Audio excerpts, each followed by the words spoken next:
I'm stunned. When Jenny called me, I thought about the award and I thought, what were they thinking? What was in the Kool-Aid that day? And I'm still stunned and I'm just overwhelmed by what's happening here today. It's not like I'm lost for words. Another one said that my next film would read, give her a mic and she could talk. But the thing that I have a hard time with is reconciling that there's this Peggy Berryhill thing out there with who I am.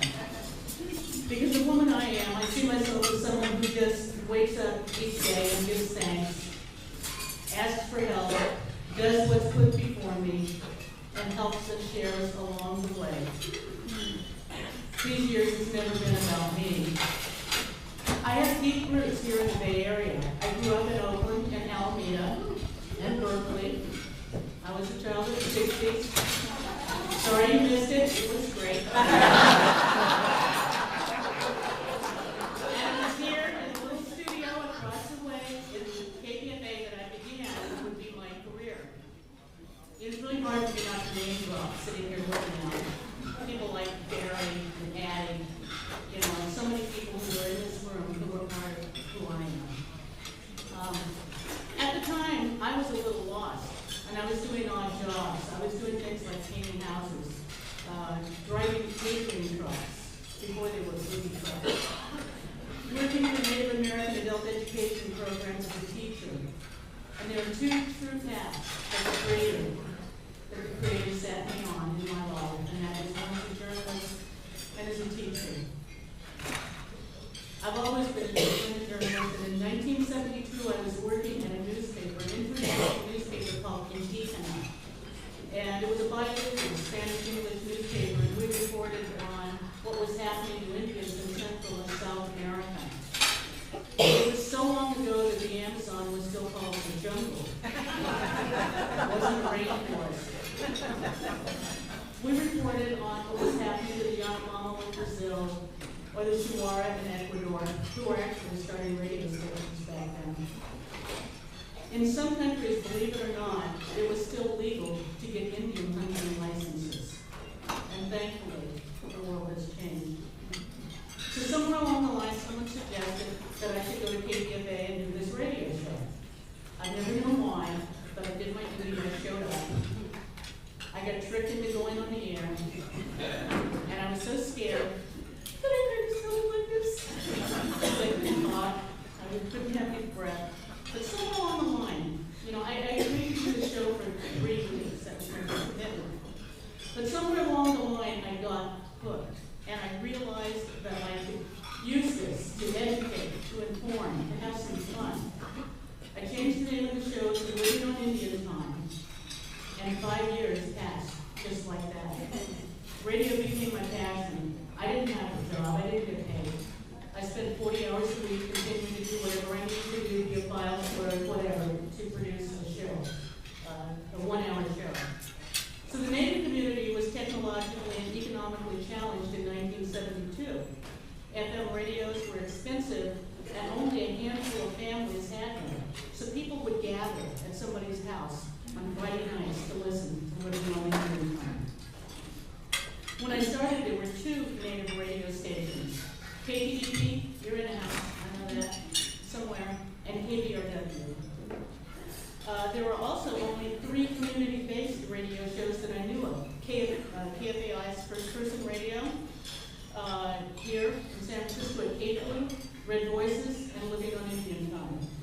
But I dreamed of the day we would have what we have now. And I wrote a movie then that started with the voices of KTVB, Barrow, KFAI, and coming through the fog, seeing the Golden Gate, there was Living on Indian Time. I dreamed of the day when we would have lots of Native radio stations, producers, and our own networks. And we now have 36 Native stations on the air. And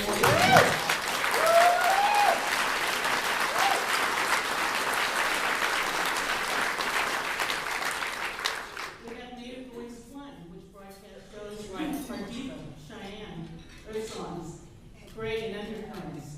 We use Facebook and Twitter.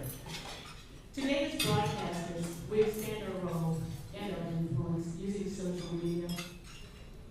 We are in a new era of interdependence, no longer isolated by geography and time. We communicate our work, our missions, our visions. We share and collaborate. And we are better communicators, not only within our land-based signal coverage areas, but beyond. And while the technological challenge for communities in 1972 was access to FM radios, the biggest challenge for much of rural America today is lack of access to broadband. The joys of Farmville, Facebook, and endless tweeting await them. I left Peggy Berryhill to work at NPR, and today I'm still the only Native person who was a full-time producer with a capital P who worked there. And it was when working at NPR that it became so clear to me that the most important pieces of this radio station system were you, the stations, and you, the producers. National networks are wonderful, but without stations and content producers, there is no system. And that hasn't changed. And by the way, it was through NPR that I met wonderful producers like Karen Michelle and so many, many producers.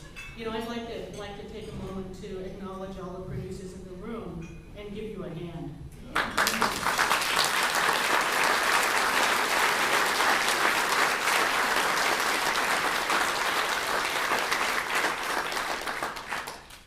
Now, the other piece that became clear to me when I was at NPR was that we, and now I'm speaking in the imperial we, women and minorities, needed to be in decision-making positions. We needed our voices to be freed. We needed to be national editors, executive producers, network owners, board members of national broadcast organizations. And thankfully, some of that has changed. It was when I was working at NPR that the native station list grew to 6. And I met Susan Brain, or Brainiac, as we call her.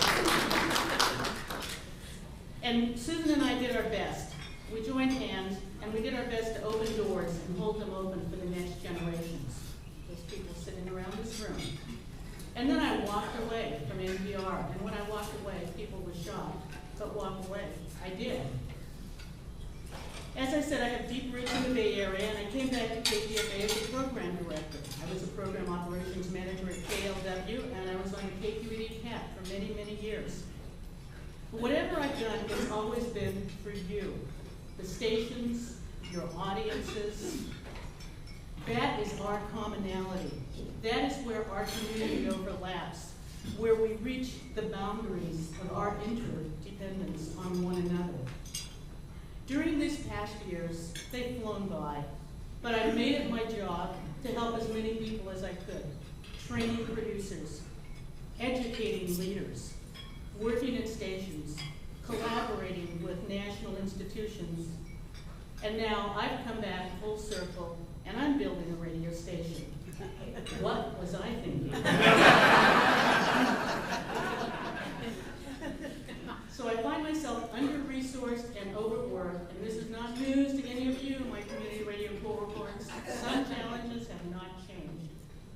I can't emphasize enough the huge role that a community radio station plays in small communities. Because it's in these communities that what goes on the air makes a difference. Because we see each other at the grocery store, at the gas station, at the post office. We're not separate from one another. We are America. We witness democracy in action at its very core, one person at a time, through the work that we do.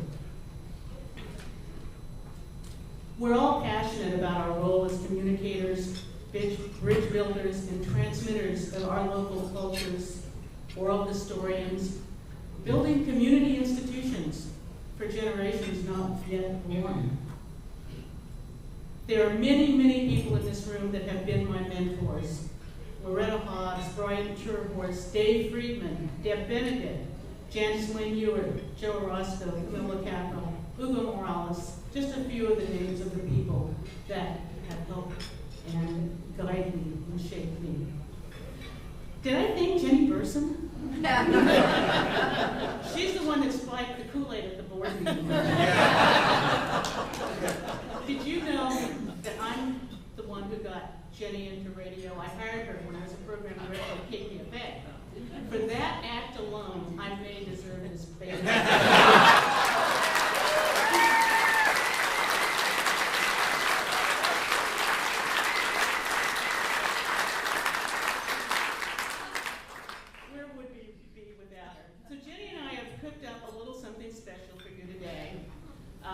I get to say those 4 words made famous by a very famous person who retired last week. Look under your seats. No, I'm serious. If you look under your seats, that's where most of you have your NFCB conference books. And within its pages are the workshops and meetings and events that are designed to energize you. So when you leave San Francisco, you leave the conference, you will have had access to so much knowledge and to so many incredible people. So please take the time out to reach out, introduce yourself to someone you've never met before, talk with each other, enjoy each other, get educated.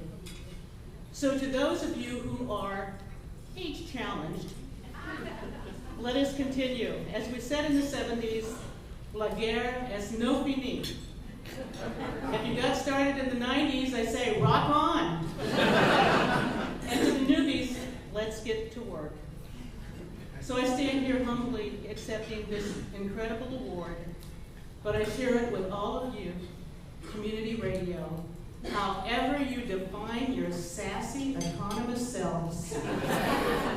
I salute you, and I want to thank community radio and NFCB. Thank you.